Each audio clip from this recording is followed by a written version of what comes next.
Hey guys, it's Miss Sinclair for AP World History Modern. Today we are continuing to learn about Rome.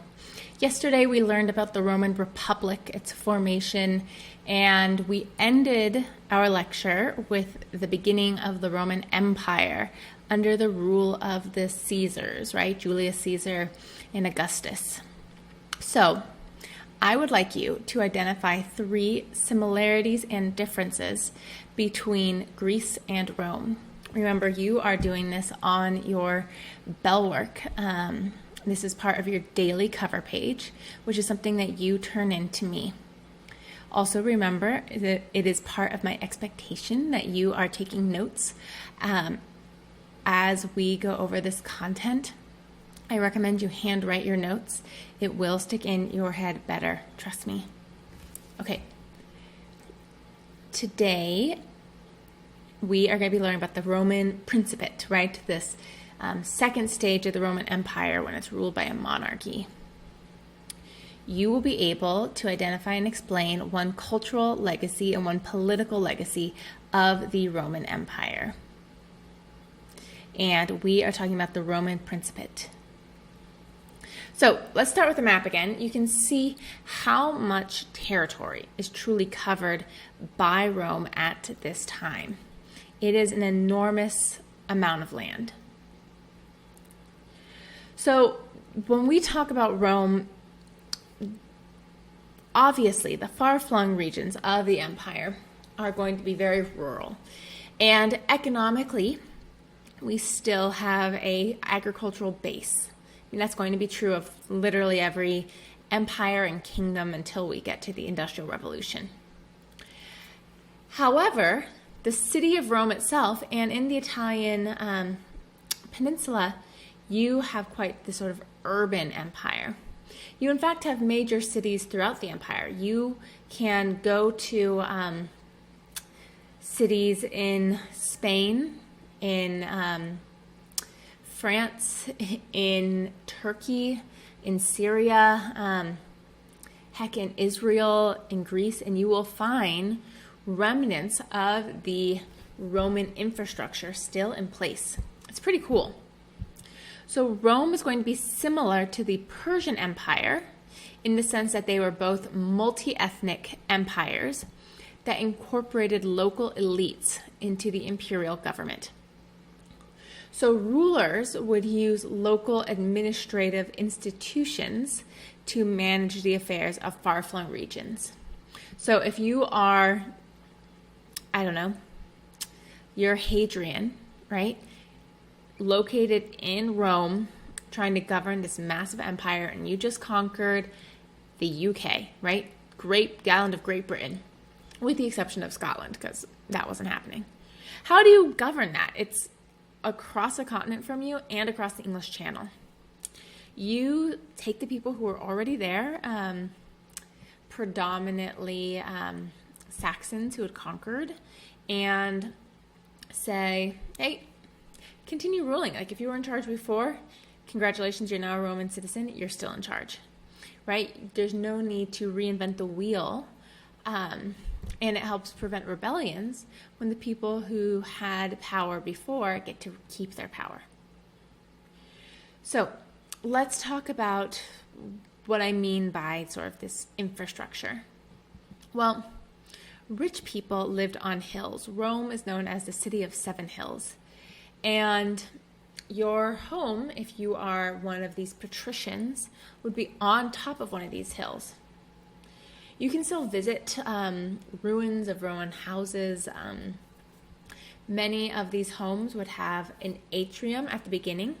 You can see it's pictured up here in the upper corner.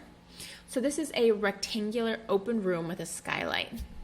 It was a public space. So if you're a patron meeting your clients, you would meet your clients here in the atrium. Oftentimes, the wealthy would have a villa in the countryside as well. For when Rome got too muggy or malaria-y, that's totally a word, right? Or when you just want to get out of the big city, you have your home in the city and then your villa in the countryside. Poor people lived in wooden tenements down in the valleys. They were very close together. They were highly susceptible to fire. They were dark, they were damp, they were smelly. They had disease running through them. They did not have lighting. They didn't have good sewer systems. So classic sort of rich-poor divide. We see in general the Romans are going to use a lot of Greek themes in their architecture, but they are going to really expand on those ideas. So this is a great example of cultural diffusion, right? They take some of the ideas from Greece, right, from Athens specifically. Remember, they loved art, and built upon them. We are going to see that the Romans will build larger and more elaborate buildings, including the dome and the arch, both of which are new. Right? If you look at ancient Greek architecture, there's no domes, there's no arches. Plus, we have aqueducts. We'll spend a little bit more time talking about aqueducts later. But aqueducts are going to be how the city of Rome and many other cities in the Roman Empire are equipped with clean water. These aqueducts convey water from miles away. You will also see in Rome multiple stadiums.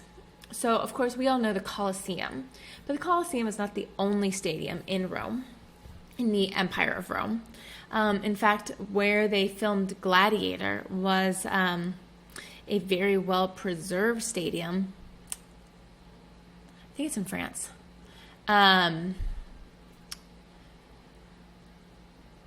In these stadiums, you would have gladiator games, like these contests between skilled warriors. You'd have various entertainment plays,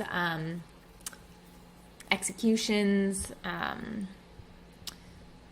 animals fighting each other. So the gladiator games had always been going, but we're going to see that during the time of the emperors that there's a real expansion of them. And then, of course, you had the Roman baths. These were a public function, so Romans were very clean. This was something that was open to the wealthy and the poor. They were heated. They were comfortable. They had co-ed baths, and then they also had like baths for men, baths for women, and this was a key part of Roman life. So about 80% of the 60 million people living in the Roman Empire were rural farmers.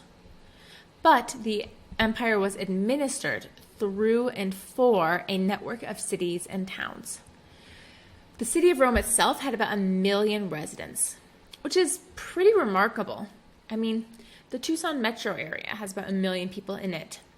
And we have electricity, paved roads, indoor plumbing, although to be fair, Rome had paved roads as well. They didn't have electricity though. But the Empire of Rome had several other large cities that had several 100,000 people in them. And many Roman towns had populations of several thousand, right? So the Roman Empire, 80% are rural farmers, but it's an urban empire. You have many significant cities within it.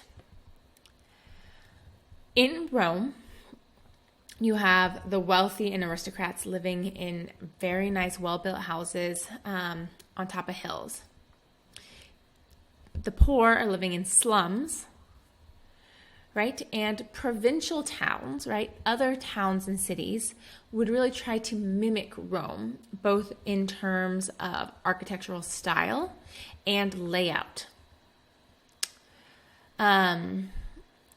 We see that local elites would really serve the interests of the Roman Empire, but these men would also dominate the local town councils. But it means throughout the empire, you have aqueducts, baths, theaters, temples, and other public works and entertainment projects. So what if you weren't rich? What if you weren't living in one of these big cities? What was rural life like? Well, rural life is going to be similar to what we've seen around the world.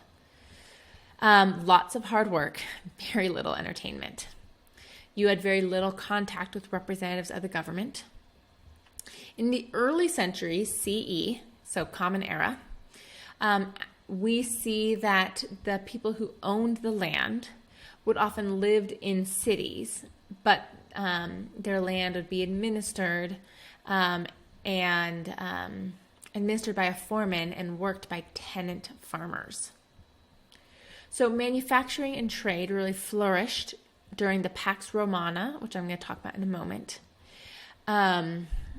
We see that grain had to be really imported from the provinces, right? Spain, France, because what was being grown on the Italian peninsula wasn't enough to feed the city of Rome. Rome and other Italian towns, including other provincial centers, would export glass, metalwork, pottery, and other manufactured goods to the provinces. We also know that Rome was participating in long-distance trade. They imported Chinese silk and Indian and Arabian spices. So one of the impacts of Rome was going to be something called Romanization. Do I have that on here? No. All right. I'm coming to it. Don't worry.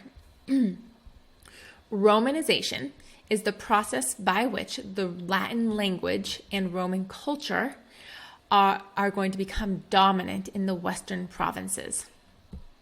So we talk about Romance languages, how Italian, French, Spanish, Romanian, Portuguese, these are all Romance languages.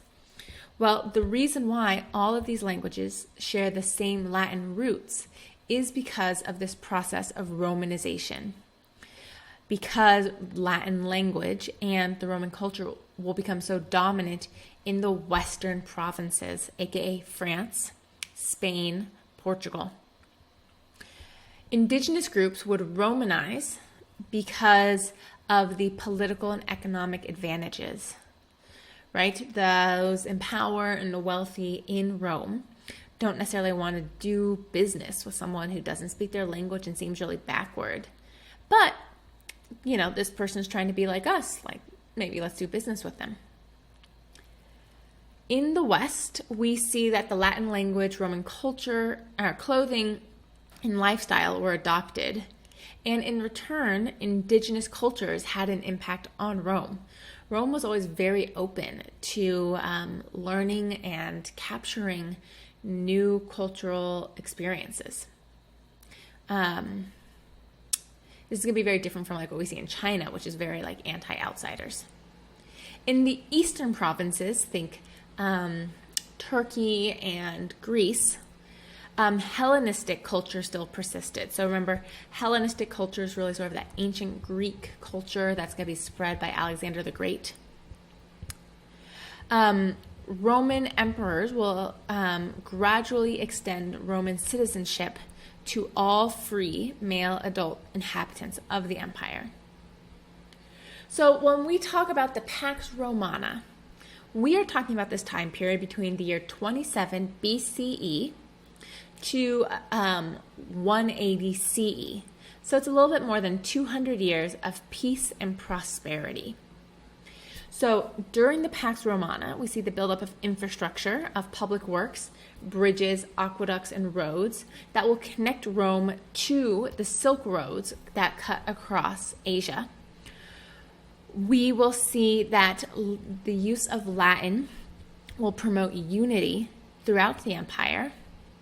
Common coinage will facilitate trade. Stadiums will be built for entertainment. This whole idea of bread and circuses. If you feed the people and you entertain them, you'll have a happy population. This helps to instill peace and compliance. We see that the danger of long-distance trade is going to decrease, so it's going to be safe to travel along these Roman roads. You don't have to worry about being attacked and robbed. And we will see that the Pax Romana truly ends with the death of Marcus Aurelius. So, this is a recreation of Rome. You can see how urbanized it was. So, some landmarks you might recognize. Here, of course, is the Colosseum. This is the Hippodrome, where you would have chariot races. You can see other important buildings. So here's a theater, government buildings, Senate. But if you go to Rome today, you can still see remnants of the urban empire that Rome was. Okay. You don't necessarily have to watch this one, but it's pretty fun. It's a triumph. So one of the things that started during the Republic and continued into the imperial era is going to be the triumph, when a general would return to the city with his soldiers, and they would go through the city, and everyone would be like, yay, like we won, or whatever, like we conquered more land. And it will expand with the emperors. So this is a scene from the movie Gladiator, when you have, oh gosh, what's his name? Man, it's killing me here. Who is it Tiberius? I don't know. I'm sorry. I can't remember of Joaquin Phoenix's character's name. Anyways, it's a great vision of a triumph, and what I like more importantly is that they used CGI to recreate the city of Rome, so you can really sort of see the majesty of this city. All right, let's talk about the 5 good emperors of the Pax Romana. So the Pax Romana is this era of peace, and it's going to be characterized by really these 5 excellent emperors. In between, there's some others sometimes. Actually, no, it looks like this is a pretty continuous line. So you are going to see that these good emperors are going to stand in contrast to some of the later emperors I'll talk about. So we begin with Nerva. He will be actually after the Emperor Domitian, who's terrible. He's going to reform land laws in favor of the poor and revise tax systems, again, to put more pressure on the wealthy and remove some of the pressure from the poor citizens of Rome. We have Trajan, such as, there's some big public work named after him. But of course, my brain is dying right now. Trajan is going to expand the empire. I apologize, guys. Trajan is going to expand the empire. He is going to implement more public works, bridges, canals, monuments, and he's going to make sure that this era of prosperity really benefits all citizens of Rome, including those in the provinces and the poor. Hadrian is, Trajan's column, Hadrian's wall. Hadrian is primarily known for conquering Britain. He's going to construct Hadrian's Wall in Britain, which is essentially a wall that separates England from Scotland because they were unable to conquer the Picts who lived in Scotland. You can see remnants of Hadrian's Wall today, and it serves as a relic boundary, if you remember that term from geography class last year. He is also going to really codify and thus simplify Roman law, getting rid of extraneous laws, making it clearer, and making it more standardized throughout the entire empire. Then you have Antonius Pius, who's really going to promote the arts and the sciences. He's going to construct more public works, right? You see a trend here. You're going to see this same trend with our Chinese emperors as well. The good emperors take the money that they are earning from their prosperous economy and reinvest it in the empire, in roads, in infrastructure. Bad emperors, whether in Rome or in the later Muslim caliphates or in China or in India, doesn't matter. A good ruler takes the wealth that his country is generating and reinvests it in the country, in the empire itself. A bad emperor, a bad leader, takes the wealth that his country is generating and spends it on himself, on luxury, on wealth, on drugs, on women, whatever. So Antonius Pius is going to build up public works. He's going to implement some legal reforms, expanding the rights of slaves, and he's going to really provide for orphans in a way that hadn't existed before, in the sense that orphans were completely left on their own before, and now there's like orphanages. All right, finally, Marcus Aurelius. Marcus Aurelius is going to really unify the empire economically. He is very philosophical. He is going to write lots of sort of these philosophical treatises about leadership and governing. They're still very influential today. If there's a good chance you might read some of them at some point in college, especially if you're interested in politics. He's going to implement some legal reforms as well. Okay, the 5 worst emperors of Rome. Now, the AP test is not going to ask you anything about Rome, let alone specific details about good and bad emperors. Don't worry too much about remembering the details about the emperors. This is just kind of fun. You will hear the good emperors referenced in books, in literature, in movies, in plays. So to be a member sort of our culture, it's useful to know about Rome. Similarly, you'll hear bad emperors referenced, and they're kind of fun to learn about. A couple things to know about our bad emperors. A lot of what I'm telling you is based off historians of the time, and thus is not substantiated. So take all of these stories with about a pound of salt. A lot of the crazier things aren't verified. And it was really common among ancient historians to link sexual immorality to government corruption. So if you were a bad political leader, then you were probably sexually immoral as well, right? This person is twisted in every aspect of their life. So let's get started. All right, we start with Tiberius.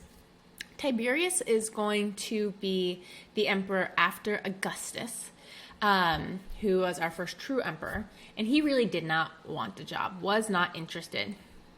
He let the Senate do most of the ruling in his absence, and spent most of his time on his villa on the island of Capri. He would occasionally leave said villa to come and execute traitors and opponents, who the evidence against them was often very wishy-washy. There's a lot of paranoia here. It was said that on his villa in Capri, he held constant orgies and trained young boys to swim under his thighs and bite him. Even late in life, having sex with young boys was one of his favorite pastimes, supposedly. So, definitely a bad leader, probably a pedophile. Definitely a murderer. All right, next we have Gaius, who was commonly known as Caligula. Caligula is actually a nickname that he got. His father was a great general and was off fighting the Gauls. And so when he was with his father and the little soldier and the other soldiers, he was like a little boy, toddler running around in like his little shoes. And so people would call him Little Boots. Caligula means little boots. And it stuck. And he's like, no, I'm Gaius. And people are like, aw, Little Boots, Caligula, you're so funny. He had a really tragic life. Many believed him to be actually insane. He definitely had PTSD, and his life was so horrific. In part because Tiberius and other people were worried that his father was going to become a threat. So his father was murdered. And then his mother and his siblings were imprisoned. His brothers were left to starve to death. It was said that they were left to eat the straw out of their beds and eventually like their own flesh because they were starving until they eventually died. His mother was also abused before her death, so it was just left with him and his sister. So Gaius was brought back to be Tiberius's heir. And Gaius is, trying to figure out how to survive in this house with an emperor who's a pedophile and just randomly accusing people of being traitors and having them murdered. So, I cannot speak to Caligula's sanity. I am certainly not a Roman historian. Lots of people have studied him, but there's lots of rumors and exaggerated tales about him too, and he definitely had PTSD. However, here are some of the stories that lend credence to the idea that he was maybe insane. So, apparently he was said to have walked around his private palace at night and would order the sun to rise or would just rage at the moon. He declared himself to be a god, and thus he had to be worshipped by the people. So, to make sure that they were worshiping him, not other gods, he had the heads of the statues of the gods removed and replaced with his head. So before you had the statue of like Jupiter, and then you had a statue of Jupiter with his head missing, and then you had a statue of Jupiter with Caligula's head on top instead. He liked to dress up like the famous gods and goddesses of Rome and demanded that everyone in his presence referred to him as divine. It was said that Caligula once made his favorite racehorse a senator in Rome, that he had a marble stall made and filled with expensive Roman furniture where he would invite special guests to attend dinners with the horse. Now, I actually heard something about this. Again, a lot of it's unsubstantiated. But one interpretation of this action I heard was him essentially trolling the senators, messing with them, being like, I'm so powerful, you guys suck.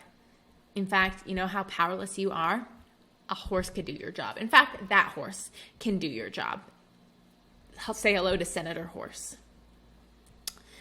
Caligula liked to attend and take part in the torture and execution of criminals and personal enemies. He had the palace turned into a brothel where he would rape whoever he pleased. It wasn't just that he would take prostitutes from the streets. He would send his soldiers out to just grab any pretty girl that they saw, regardless of age, marital status, whatever, to bring back to the palace to then serve Caligula. He is said to have slept with his sisters, and rumor has it that he would publicly have sex with his sisters at banquets and games. He threw lavish orgies and parties. He spent so much that he bankrupted the entire Roman Empire. For all his faults as emperor, Tiberius had made the empire rich. He was kind of frugal, and Caligula wasted all that money. He was eventually stabbed to death by his own private guards, and it was said that the murder was similar to that of Julius Caesar. He was stabbed 30 times by his private guards. You really have to be messed up to be stabbed 35 times. All right, our next bad emperor is going to be Nero. Famous Nero. For our pictures here, this guy up here is going to be Caligula. Nero's the guy with the neck beard, and this is going to be Commodus. So, Nero had bad luck with wives. He divorced his first wife, and then had her beheaded and had her head brought to Rome so his second wife could gloat over it. He then kicked his second wife to death when she was pregnant with their second child. When he saw a young boy who looked like his second wife, he married this young boy, forced him to dress and live like a woman, and had him castrated. And if this wasn't enough, he murdered his own mother as well.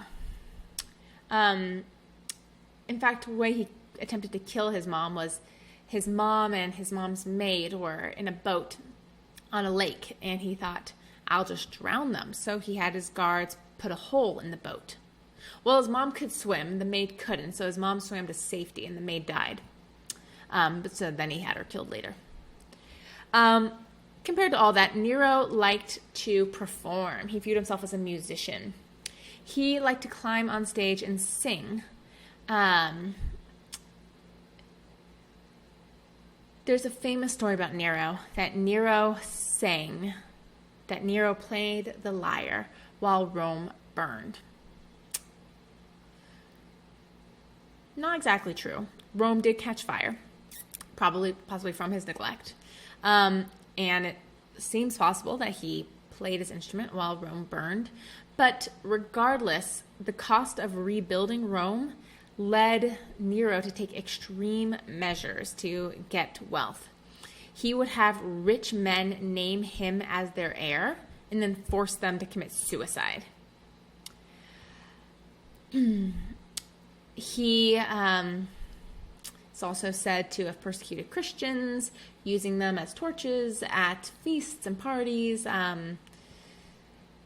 He was eventually forced to commit suicide, and supposedly his last words are, "Oh, what an artist the world is losing." All right, I'll try and go a little bit more quickly through our last two. Domitian. Domitian was said to invent a new method of torture, which involved burning the sexual organs of his victims. He hated the nobility and enjoyed persecuting Jews and Christians. He started an unsuccessful war and was generally a bad general and emperor. Finally, Commodus. Commodus is going to be obsessed with the gladiator games. And now I remember Commodus was Joaquin Phoenix's character in Gladiator. All right, so Commodus adored the gladiator games and viewed himself as Hercules, hence the statue with him here with the lion's head on him. So he would enter the gladiator games and fight alongside the gladiators, many of whom were criminals and slaves. He would always win, of course, because who's going to kill the emperor? This was extremely offensive to the entire empire, especially the Senate. He also once ordered all of the cripples, hunchbacks, and general undesirables in the city to be rounded up, thrown into the arena, and forced to hack each other to death with meat cleavers. He was a complete megalomaniac who even renamed Rome after himself. The legions were called the Commandane. The Senate was renamed the Commodian Fortunate Senate. It was a mess. He was a mess. Many Roman emperors were a mess. All right, so what was the Pax Romana and what characterized it? Take a moment to answer this in our Ed puzzle. All right, let's talk about Christianity. I talked about it a little bit, but this is a really important historical event that happens during the Roman Empire. So, all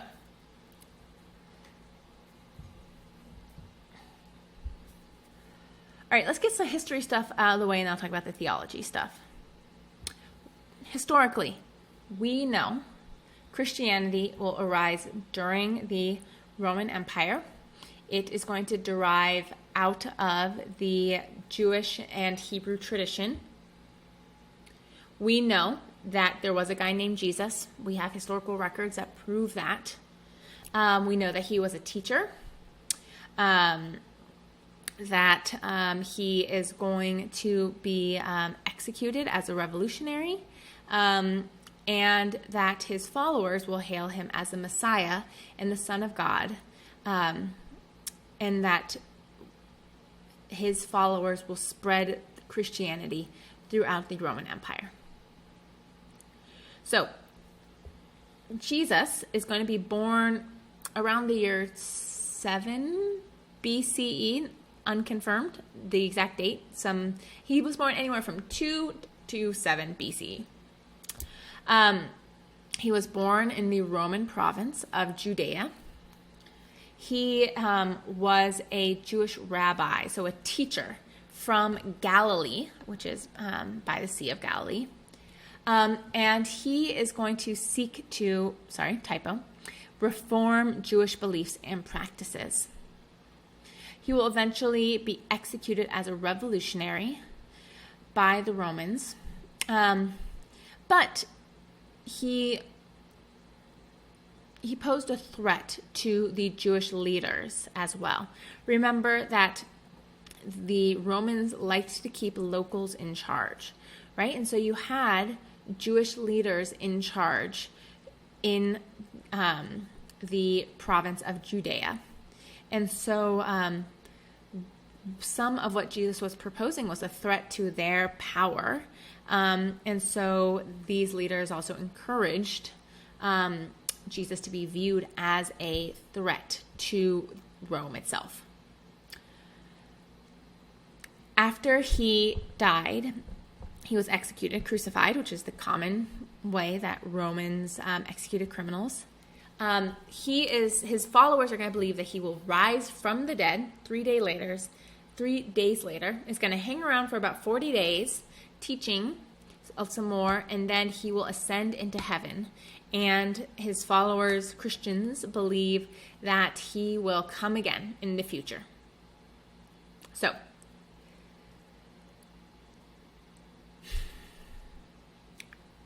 what do you need to know about this, right? It's not necessarily, AP World History is not going to ask you about the theology of Christianity, but Christianity has such a long-lasting influence on the world that you need to understand it. And the important thing here is Paul. So, Paul was originally named Saul. He was a Jew from a Greek city in Anatolia, right, the Anatolian Peninsula. He is very fervently anti-Christian. In fact, he's going to persecute the followers of Christ, right, of Jesus. However, he will receive a revelation according to the Christian Bible. He is on the road to Damascus, and Jesus appears to him and essentially says, Paul, what the heck? Why have you been killing my followers? Can't you see that everything they're saying is true? And he's like, I'm sorry. And he is made blind until he goes to Damascus, encounters another Christian, and regains his sight. After this, he travels around the Mediterranean. So, this is the key thing. Christianity will spread quickly throughout Rome because of the infrastructure of Rome, of the roads and the trade routes. So that means Christian merchants and missionaries can take advantage of this infrastructure. Paul will also take advantage of this because he is technically a Roman citizen. He is technically a lawyer, and he has a very Hellenized background. So he can travel throughout the Mediterranean and really knows how to speak to these different populations. He will establish many new churches and will preach the gospel. He speaks both Greek and Aramaic as well as Hebrew. He's going to find more success preaching to the Gentiles, so non-Jewish people, than the Jews. It's really going to be Peter who will try to evangelize the Jews. Over 2 centuries, this religious sect will grow into an actual religion. Don't know why my computer just muted itself, but cool. So, we see that the original converts to Christianity will really be the disenfranchised, women, slaves, the urban poor. And this is a monotheistic religion. So they will be persecuted by the Romans, who see that their refusal to worship the emperor as disloyalty.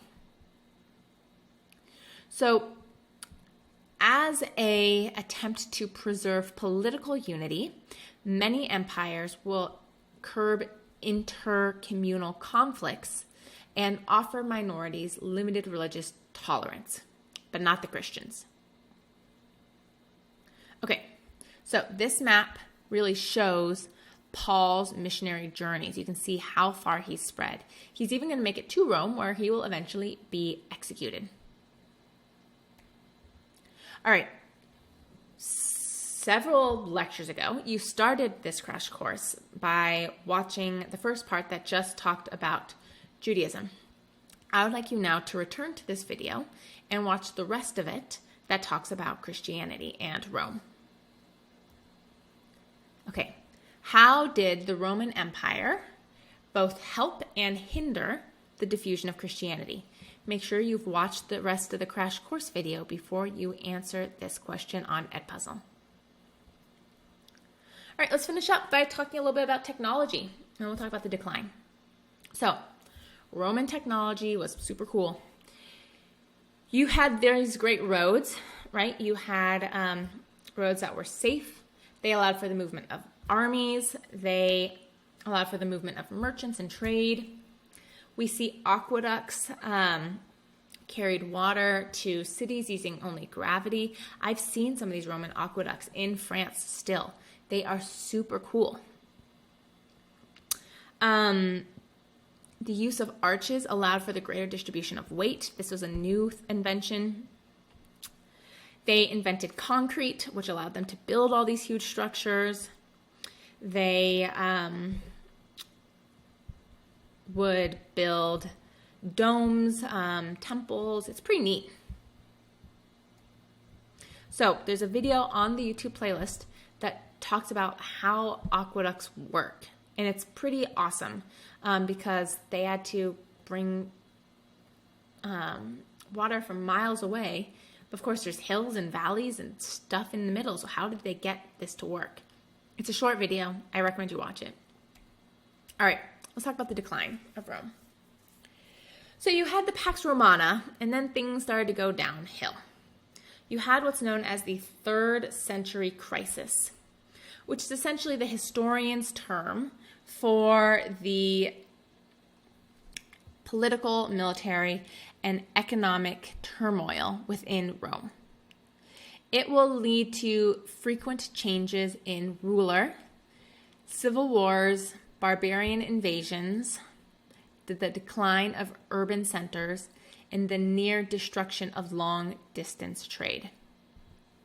So after 284 CE, Diocletian will restore order by making big changes, and he will be then replaced by Constantine. So at the Battle of Milovan, Constantine receives a vision, and he becomes a Christian. He sees a cross in the air. So that means Constantine converts to Christianity, and he issues the Edict of Milan, which makes Christianity an officially recognized and tolerated religion in Rome. The Edict of Milan doesn't make Christianity the official religion of Rome. It just says this religion is now allowed. So we see that Christianity had been growing, right? You have Augustine of Hippo, who's going to live around the same time. He's living in North Africa. Saint Augustine, if you might be familiar with, he's going to write this really important piece of literature called the City of God. So the two documents, the Edict of Milan and the City of God, are significant because they form a foundation for the legal sort of presence of Christianity and the dual existence of church and state in Rome. So then in 325 CE at the Council of Nicaea, like Nicene Creed Nicaea, Christianity becomes the official religion of the Roman Empire, right? So it's not the Edict of Milan, it's the Council of Nicaea. Constantine will establish a second capital in Constantinople. At that point, it was called Byzantium. And it's going to be located essentially where the Anatolian Peninsula meets the European mainland. We talk about the fall of Rome, but the fact of the matter is, Rome declines over thousands of years, right? Not hundreds of years, I apologize. So it's not like all of a sudden you have people who had been living in a Roman city in France be like, oh no, we're free, right? Life's going to go on as usual. It's just you're going to hear less and less information from Rome until you stop hearing information from Rome, until you get pretty isolated. So the empire will be divided to help stabilize it, but this leads to a faster decline. In 235 CE, I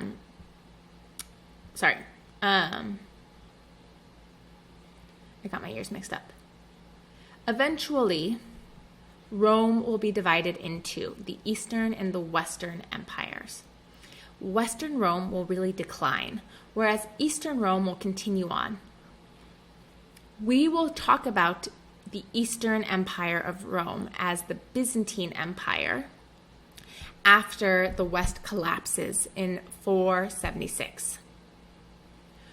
Some of the things that led to the decline of Rome were the barbarian invasions.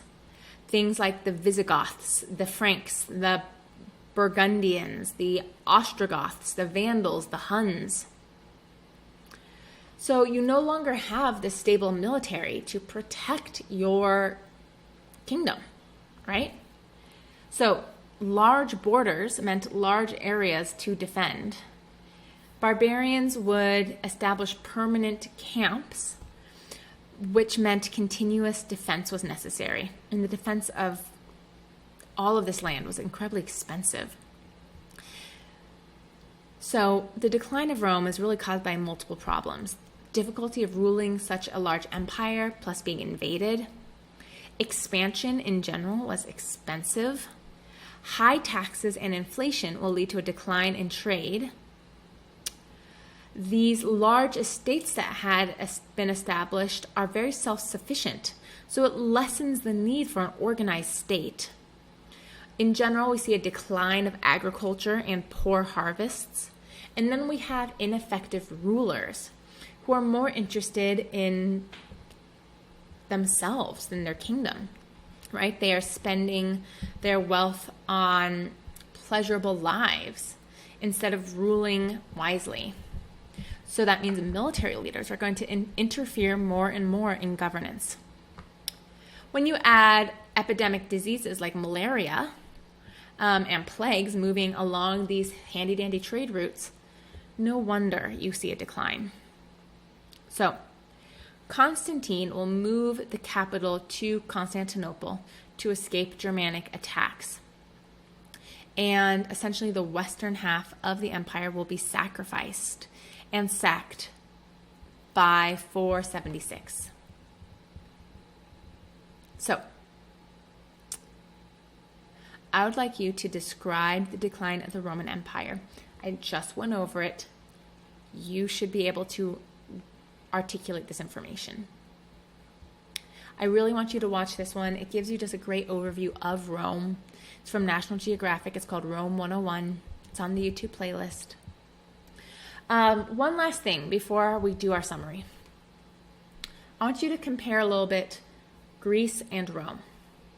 So, some similarities. Both the Greek and Roman economic systems were based on agriculture, trade, and slavery. Commercial agriculture really depended on colonies for agricultural production. So you had a large peasant class. Our trade was dependent on sea trade and land trade. You traded grapes, olive oil, fish, grain, honey. Slaves worked in the household and in agriculture, like we saw in Sparta, and in silver mines, like we saw in Athens. right? Because slave labor was so widely used in both Greece and Rome, neither developed technological advancements such as labor-saving devices. As a result, Greece and Rome will fall behind India and China in terms of technological development. Okay, and that's the end of Rome. So I would like you to be able to identify and explain one cultural and one political legacy of the Roman Empire.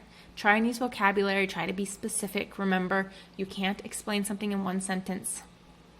If you have any questions, please let me know. Thanks for listening. Have a great day.